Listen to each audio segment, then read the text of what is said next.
Jaya Radha Madhava Punya Bihari.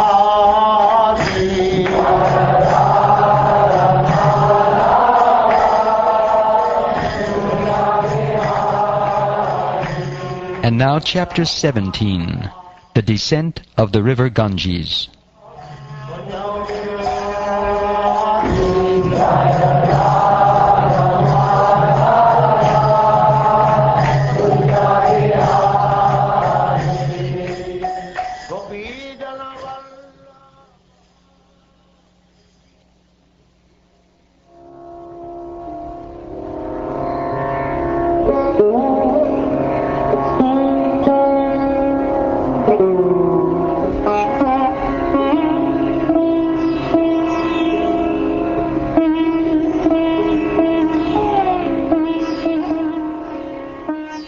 Shukdev Goswami said, "My dear king, Lord Vishnu, the enjoyer of all sacrifices, appeared as Vamanadev in the sacrificial arena of Bali Maharaj. Then he extended his left foot to the end of the universe and pierced a hole in its covering with the nail of his big toe. Through the hole, the pure water of the causal ocean entered this universe as the Ganges River. Having washed the lotus feet of the Lord, which are covered with reddish powder, the water of the Ganges acquired a very beautiful pink color. Every living being can immediately purify his mind of material contamination by touching the transcendental water of the Ganges, yet its waters remain ever pure. Because the Ganges directly touches the lotus feet of the Lord before descending within this universe, she is known as Vishnu Padi. Later she received other names like Janavi and Bhagirati. After 1,000 millenniums, the water of the Ganges descended on Dhruva Loka, the topmost planet in this universe. Therefore all learned sages and scholars proclaim Dhruva Loka to be Vishnupad, or situated on Lord Vishnu's lotus feet. Dhruva Maharaj, the famous son of Maharaj Uttanapad, is known as the most exalted devotee of the Supreme Lord, because of his firm determination in executing devotional service. Knowing that the sacred Ganges water washes the lotus feet of Lord Vishnu, Dhruva Maharaj, situated on his own planet, to this very day accepts that water on his head with great devotion. Because he constantly thinks of Krishna very devoutly within the core of his heart, he is overcome with ecstatic anxiety. Tears flow from his half-open eyes, and eruptions appear on his entire body. The 7 great sages, Marichi, Vasishta, Atri, and so on, reside on planets beneath Dhruva Loka. Well aware of the influence of the water of the Ganges, to this day they keep Ganges water on the tufts of hair on their heads. They have concluded that this is the ultimate wealth, the perfection of all austerities, and the best means of prosecuting transcendental life. Having obtained uninterrupted devotional service to the Supreme Personality of Godhead, they neglect all other beneficial processes like religion, economic development, sense gratification, and even merging into the Supreme. Just as Jnanis think that merging into the existence of the Lord is the highest truth, these 7 exalted personalities accept devotional service as the perfection of life. After purifying the 7 planets near Dhruva Loka, or the pole star, the Ganges water is carried through the spaceways of the demigods in billions of celestial airplanes. Then it inundates the moon, or Chandraloka, and finally reaches Lord Brahma's abode atop Mount Meru. On top of Mount Meru, the Ganges divides into 4 branches, each of which gushes in a different direction, that is, east, west, north, and south. These branches, known by the names Sita, Alakananda, Chakshu, and Bhadra, flow down to the ocean. The branch of the Ganges, known as the Sita, flows through Brahmapuri atop Mount Meru, and from there it runs down to the nearby peaks of the Kesarachala Mountains, which stand almost as high as Mount Meru itself. These mountains are like a bunch of filaments around Mount Meru. From the Kesarachala Mountains, the Ganges falls to the peak of Gandhamadana Mountain, and then flows into the land of Bhadrashva Varsha. Finally, it reaches the ocean of salt water in the west. The branch of the Ganges, known as Chakshu, falls onto the summit of Malyavan Mountain, and from there cascades onto the land of Ketumala Varsha. The Ganges flows incessantly through Ketumala Varsha, and in this way also reaches the ocean of salt water in the west. The branch of the Ganges, known as Bhadra, flows from the northern side of Mount Meru. Its waters fall onto the peaks of Kumuda Mountain, Mount Nila, Shveta Mountain, and Shringavan Mountain in succession. Then it runs down into the province of Kuru, and after crossing through that land, flows into the saltwater ocean in the north.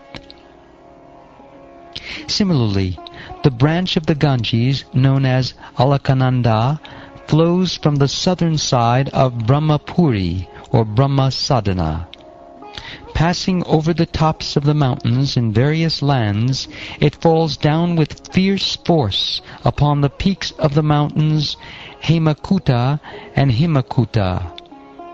After inundating the tops of those mountains, the Ganges falls down onto the tract of land known as Bharatvarsha, which he also inundates. Then the Ganges flows into the ocean of salt water in the south. Persons who come to bathe in this river are fortunate.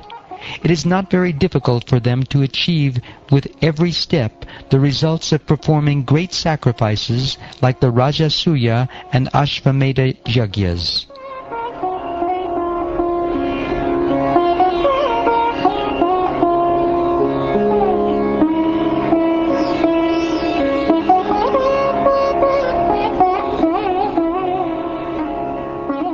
Many other rivers, both big and small, flow from the top of Mount Meru. These rivers are like daughters of the mountain, and they flow to the various tracts of land in hundreds of branches. Among the 9 Varshas, the tract of land known as Bharatvarsha is understood to be the field of fruitive activities. Learned scholars and saintly persons declare the other 8 Varshas to be meant for very highly elevated pious persons. After returning from the heavenly planets, they enjoy the remaining results of their pious activities in these 8 earthly Varshas. In these 8 Varshas, or tracts of land, human beings live 10,000 years according to earthly calculations. All the inhabitants are almost like demigods. They have the bodily strength of 10,000 elephants. Indeed, their bodies are as sturdy as thunderbolts. The youthful duration of their lives is very pleasing, and both men and women enjoy sexual union with great pleasure for a long time. After years of sensual pleasure, when a balance of 1 year of life remains, the wife conceives a child. Thus, the standard of pleasure for the residents of these heavenly regions is exactly like that of the human beings who lived during Treta Yuga. In each of those tracts of land, there are many gardens filled with flowers and fruits according to the season, and there are beautifully decorated hermitages as well. Between the great mountains demarcating the borders of those lands lie enormous lakes of clear water filled with newly grown lotus flowers. Aquatic birds such as swans, ducks, water chickens, and cranes become greatly excited by the fragrance of lotus flowers, and the charming sound of bumblebees fills the air. The inhabitants of those lands are important leaders among the demigods. Always attended by their respective servants, they enjoy life in gardens alongside the lakes. In this pleasing situation, the wives of the demigods smile playfully at their husbands, and look upon them with lusty desires. All the demigods and their wives are constantly supplied with sandalwood pulp and flower garlands by their servants. In this way, all the residents of the 8 heavenly Varshas enjoy, attracted by the activities of the opposite sex. To show mercy to his devotees in each of these 9 tracts of land, the Supreme Personality of Godhead, known as Narayan, expands himself in his quadruple principles of Vasudeva, Sankarshan, Pradyumna, and Aniruddha. In this way, he remains near his devotees to accept their service. In the tract of land known as Ilarvata Varsha, the only male person is Lord Shiva, the most powerful demigod. Goddess Durga, the wife of Lord Shiva, does not like any man to enter that land. If any foolish man dares to do so, she immediately turns him into a woman. I shall explain this later in the 9th canto of the Srimad Bhagavatam. In Ilarvata Varsha, Lord Shiva is always encircled by 10 billion maidservants of Goddess Durga who minister to him. The quadruple expansion of the Supreme Lord is composed of Vasudeva, Pradyumna, Aniruddha, and Sankarshan. Sankarshan, the 4th expansion, is certainly transcendental, but because his activities of destruction in the material world are in the mode of ignorance, he is known as Tamasi, the Lord's form in the mode of ignorance. Lord Shiva knows that Sankarshan is the original cause of his own existence, and thus he always meditates upon him in trance by chanting the following mantra.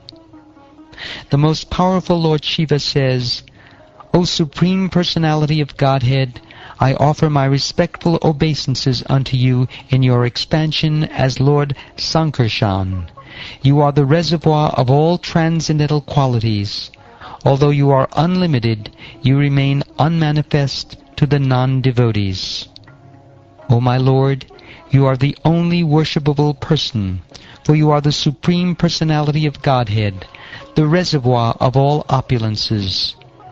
Your secure lotus feet are the only source of protection for all your devotees, whom you satisfy by manifesting yourself in various forms.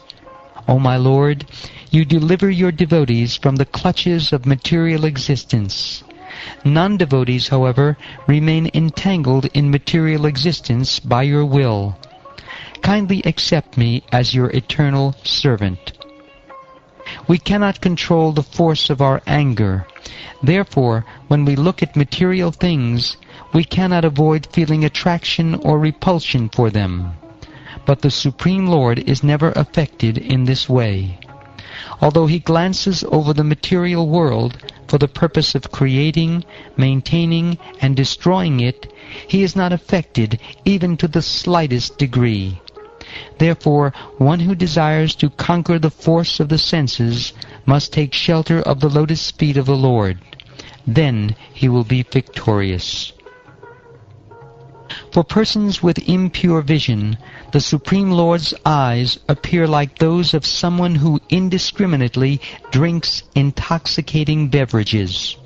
Thus bewildered, such unintelligent persons become angry at the Supreme Lord, and due to their angry mood, the Lord himself appears angry and very fearful.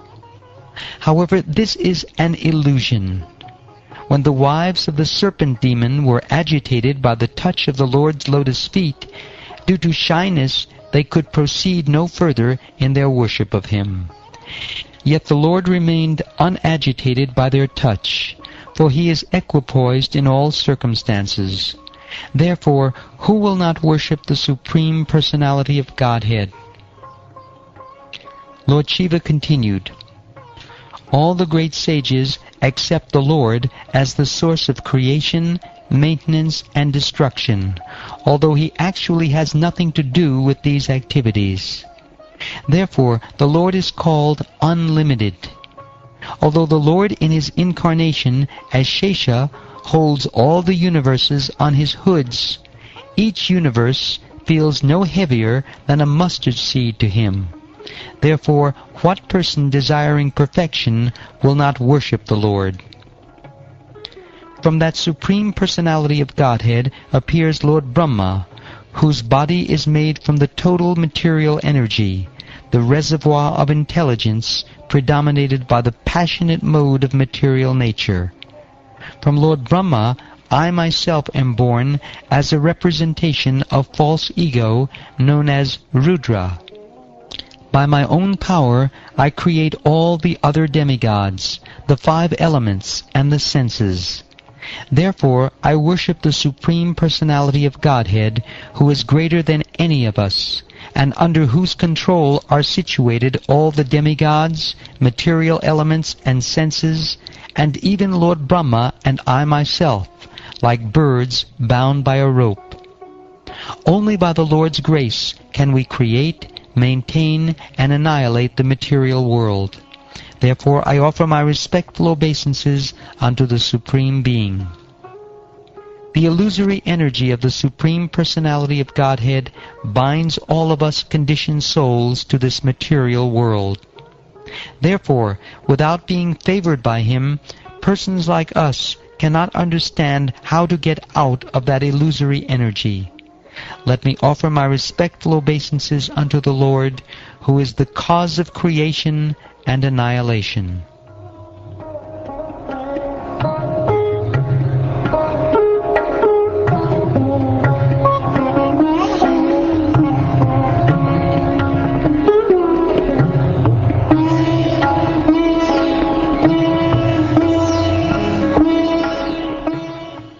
Thus ends the 17th chapter of the 5th canto of the Srimad Bhagavatam, entitled The Descent of the River Ganges.